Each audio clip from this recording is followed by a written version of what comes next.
Apa kabar hari ini? Masih semangat ya ikut sekolah minggu ya? Oke, pasti masih semangat. Yuk kita sebelum sekolah minggu kita mulai, kita berdoa terlebih dahulu ya. Mari kita bersatu dalam doa. Tuhan Yesus, terima kasih untuk kesempatan pagi hari ini. Kami memiliki waktu kembali untuk bersama-sama belajar firman Tuhan, untuk bersama-sama memuji nama Tuhan. Tuhan, kiranya Engkau akan berkati kami sehingga kami bisa mengerti firman Tuhan disampaikan, bahkan juga kami bisa memberi diri kami untuk semakin hari semakin memuliakan nama Tuhan, bahkan juga kami bisa menerapkan firman Tuhan yang ada dengan baik. Terima kasih Bapak, Engkau berkati juga teman-teman kami yang saat ini belum hadir, belum bisa mengikuti YouTube. Biarlah mereka nanti Tuhan bisa mengikutinya dengan baik dan mereka juga boleh menerapkan firman Tuhan dengan baik pula. Terima kasih Tuhan. Hanya dalam nama Tuhan Yesus kami telah berdoa dan mengucap syukur. Haleluya. Amin.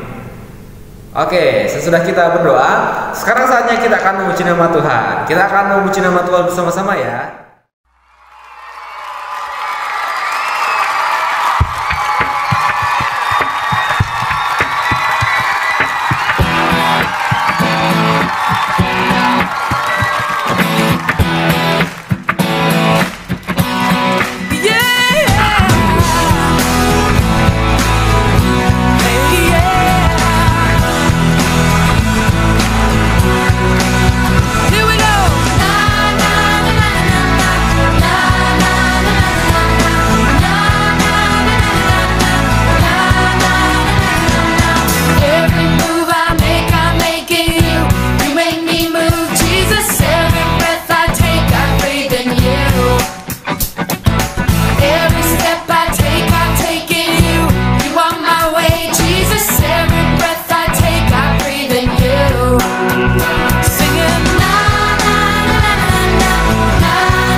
Oke, setelah kita selesai memuji nama Tuhan, sekarang saatnya kita akan belajar firman Tuhan.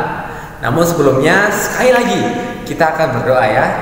Yuk, mari kita lipat tangan, mari kita tutup mata dan kita berdoa. Tuhan, terima kasih untuk pagi hari ini kami sudah memuji nama Tuhan. Dan kini saatnya Tuhan, kami rindu untuk mendengar suara Tuhan. Kami rindu untuk menerima firman Tuhan. Kami rindu untuk bisa menerapkan firman Tuhan dalam kehidupan kami. Tuhan, berbicara kepada kami melalui firman-Mu pada pagi hari ini. Terima kasih Bapa. Hanya di dalam nama Tuhan Yesus kami telah berdoa dan mengucap syukur. Amin. Pada pagi hari ini kita akan belajar pelajaran yang ke-9, yaitu tentang saling melengkapi. Nah, saling melengkapi yang seperti apa ya yang akan kita pelajari pada pagi hari ini? Untuk mengetahui lebih lanjutnya dan supaya tidak penasaran saling melengkapi seperti apa ya, saling melengkapi untuk apa ya, kita akan baca dulu natsnya ya. Dari surat Filipi pasal yang kedua ayat yang ke-25 sampai yang ke-30 dan pasal yang keempat ayat 18. Nanti Filipi pasal 2 ayat 25 sampai 30 akan dibacakan oleh teman kita, Jos. Oke, silakan Jos. Itu kuanggap perlu mengirim Epafroditus kepadamu, yaitu saudaraku dan teman sekerjaku serta teman seberjuangku yang kamu utus untuk melayani aku dan dalam keperluanku, karena ia sangat rindu kepada kamu sekalian dan juga hatinya, sebab kamu mendengar bahwa ia sakit. Memang benar, ia sakit dan nyaris mati, tetapi Allah mengasihani dia, dan bukan hanya dia saja melainkan aku juga, supaya duka citaku jangan bertambah-tambah. Itulah sebabnya aku lebih cepat mengirimkan dia, supaya bila kamu melihat dia kamu dapat bersuka cita pula dan berkurang duka cita. Jadi sambutlah dia dalam Tuhan dengan segala sukacita dan hormatilah orang-orang seperti dia, sebab oleh karena pekerjaan Kristus ia nyaris mati, dan ia memperkuat jiwanya untuk memenuhi apa yang masih kurang dalam melayani kepadaku. Oke, terima kasih untuk bacaan firman Tuhannya. Pada pagi hari ini kita akan belajar tentang seseorang yang baik. Nah, apakah sekarang kita sudah menjadi orang yang baik sampai hari ini contohnya? Apakah kita sudah menjadi orang yang baik? Orang yang baik seperti apa ya? Pada pagi hari ini kita akan mempelajari tentang seseorang yang baik. Dia menjadi penolong. Suatu ketika Rasul Paulus ada di dalam penjara, dia memiliki seseorang yang menolong dia, yang memberikan dia kebutuhannya, bahkan juga menemui Rasul Paulus, bahkan juga menemani Rasul Paulus. Siapa dia? Kita akan pelajari lebih lanjut lagi ya. Suatu ketika Rasul Paulus ada di dalam penjara. Wah, kenapa ya Rasul Paulus di penjara ya? Karena dia memberitakan Injil. Nah, sekarang kakak mau tanya nih, siapa di sini yang pernah ke penjara? Pernah ada yang ke penjara? Ngapain dia ke penjara ya? Mungkin ada yang menjenguk saudara atau juga kerabat yang pernah masuk penjara, atau juga temennya, ada yang pernah? Atau ngapain sih ke penjara? Bukankah di penjara nggak nyaman? Di sana banyak ruangan, dan ruangannya juga nggak sebagus dengan ruangan yang ada di rumah kita. Ruang keluarga misalnya, ruang tamu, atau juga ruangan yang ada di kamar kita. Ruangannya tidak sebagus itu. Tapi di sana sel-sel ada banyak. Ada ruangan-ruangan yang dipenuhi dengan banyak orang. Terlebih lagi seperti gambar samping ini. Kurang lebih seperti inilah gambaran penjara pada waktu Rasul Paulus dipenjarakan. Di sana kita bisa lihat gelap juga ya. Wah, bahkan juga tangan Rasul Paulus di rantai. Nah, dengan hal ini kita bisa melihat bahwa ternyata mengerikan di dalam penjara. Tetapi ketika Rasul Paulus ada di penjara, dia memiliki seseorang. Bahkan di ayat yang ke-25, seseorang ini disebut oleh Rasul Paulus menjadi teman sekerja, menjadi seseorang yang menemani Rasul Paulus, yang menolong Rasul Paulus dalam menghadapi segala sesuatu yang ada di penjara. Mungkin Rasul Paulus merasakan kesedihan, bahkan juga merasakan kesepian karena ada di dalam penjara. Kita akan belajar tentang seseorang ini. Siapakah seseorang itu? Ya, seperti yang sudah kita simak tadi pembacaannya ya. Dia adalah Epafroditus. Epafroditus ini ternyata adalah orang dari Filipi. Dia harus pergi dari Filipi pergi ke Roma. Coba kita lihat petanya sekarang. Nah, di sini nih, cukup jauh ya dari Filipi untuk pergi ke Roma. Jadi Epafroditus ini harus menyeberangi laut untuk bisa sampai ke Roma. Bisa dibayangkan berapa lama perjalanan yang ditempuh oleh Epafroditus ini. Nah, sekarang kakak mau ceritakan sedikit. Epafroditus ini adalah orang di Filipi. Dia adalah utusan jemaat atau juga utusan gereja untuk menjadi saluran berkat. Dia menjadi utusan untuk menyampaikan bantuan kepada Rasul Paulus. Karena jemaat di Filipi tahu bahwa Rasul Paulus ada di penjara, sehingga mereka memiliki inisiatif untuk menolong Rasul Paulus dengan cara mengirimkan Epafroditus ini ke Roma. Wow, kita lihat tadi ya, ternyata perjalanannya cukup panjang ya. Dengan hal inilah kita bisa melihat ternyata ada perjuangan yang cukup luar biasa yang dilakukan oleh Epafroditus. Tidak berhenti di situ saja. Ternyata Epafroditus ini karena dia bekerja keras, karena dia harus menolong Rasul Paulus, ia jatuh sakit. Bahkan Alkitab mencatat bahwa Epafroditus ini sampai jatuh sakit dan sakitnya sangat keras, hampir mati, hampir meninggal. Tetapi karena kasih karunia Tuhan, karena kasih karunia Allah, Epafroditus kembali sembuh dan bisa kembali menolong Rasul Paulus untuk menolong Rasul Paulus dalam segala sesuatu yang dibutuhkan oleh Rasul Paulus. Apa sih yang diperlukan oleh Rasul Paulus? Kita bisa bayangkan ketika ada di penjara, Rasul Paulus tidak bebas bergerak. Dia butuh makan, dia butuh minum, bahkan juga kebutuhan-kebutuhan lainnya. Oleh karena itulah Epafroditus memberikan pertolongan kepada Rasul Paulus. Juga surat Filipi yang dituliskan oleh Rasul Paulus itu adalah pertolongan Epafroditus juga. Ketika Rasul Paulus membutuhkan pulpen, ketika Rasul Paulus membutuhkan kertas juga untuk menulis, disitulah peran Epafroditus bekerja. Wow, luar biasa ya, ternyata peran dari Epafroditus ini, seseorang yang dipilih untuk menolong Rasul Paulus ketika Rasul Paulus sedang ada di dalam penjara. Rasul Paulus merasa sangat senang dan melihat bahwa peran dari Epafroditus ini sangat berhasil. Karena Rasul Paulus merasa senang, dia sangat bersuka cita. Akhirnya dia menuliskan surat yang dikirimkan kepada jemaat di Filipi, yang bisa kita baca dari surat Filipi dari pasal yang pertama sampai yang keempat. Dari situ kita bisa melihat pesan-pesan Rasul Paulus, seperti Rasul Paulus memberikan pesan kepada jemaat supaya mereka semakin kompak, mereka semakin bersatu, mereka rajin bersekutu, bahkan juga mereka harus hidup dalam damai sejahtera yang diberikan oleh Tuhan. Rasul Paulus memberikan semangat kepada jemaat di Filipi. Meskipun Rasul Paulus pada waktu itu sedang di penjara, namun dia memberikan semangat, memberikan motivasi bahwa kita harus tetap kuat. Meskipun di penjara, meskipun disiksa, kita harus tetap memberitakan Injil. Nah, semua itu tidak terlepas dari bantuan Epafroditus tadi. Wah, luar biasa ya.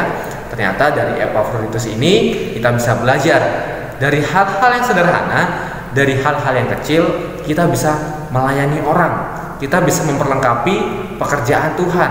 Bahkan juga kita bisa memperlengkapi sesama untuk semakin lebih baik lagi melayani Tuhan. Dari hal ini kita bisa mempelajarinya, bahkan juga kita bisa menerapkannya. Coba kita lihat, bahkan juga coba kita renungkan sebentar.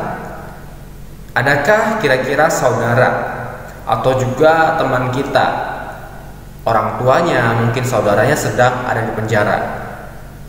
Mungkin saudaranya itu sedang merasakan kesepian, meskipun di penjara banyak orang, tapi dia butuh seseorang yang sungguh-sungguh menemaninya, mendoakannya, mengunjunginya, dan memperhatikannya. Ada nggak kira-kira? Atau kalau tidak ada, kita juga bisa kok coba dengan hal-hal yang sederhana. Coba sampai hari ini, ketika kita sudah banyak waktu di rumah, ada nggak yang tetap konsisten? Tetap sampai saat ini rajin di rumah. Misalnya ketika membereskan baju yang kotor, kita membereskannya terlebih dahulu tanpa disuruh oleh mama dulu. Ada? Atau mungkin yang papanya punya mobil, pernah nggak perhatikan di lantai mobil itu ada kotoran, ada debu, ada tanah? Pernah nggak memperhatikan? Kalau ada, kita bisa membersihkannya. Wah, kita bisa berinisiatif tanpa harus diperintahkan terlebih dahulu. Tempat tidur kita mungkin, atau juga ruang tamu yang sedang berantakan, kita bisa merapikannya. Mulai hari ini kita bisa berinisiatif. Nah, dengan hal-hal yang sederhana ini, pasti orang tua kita, papa mama kita akan senang.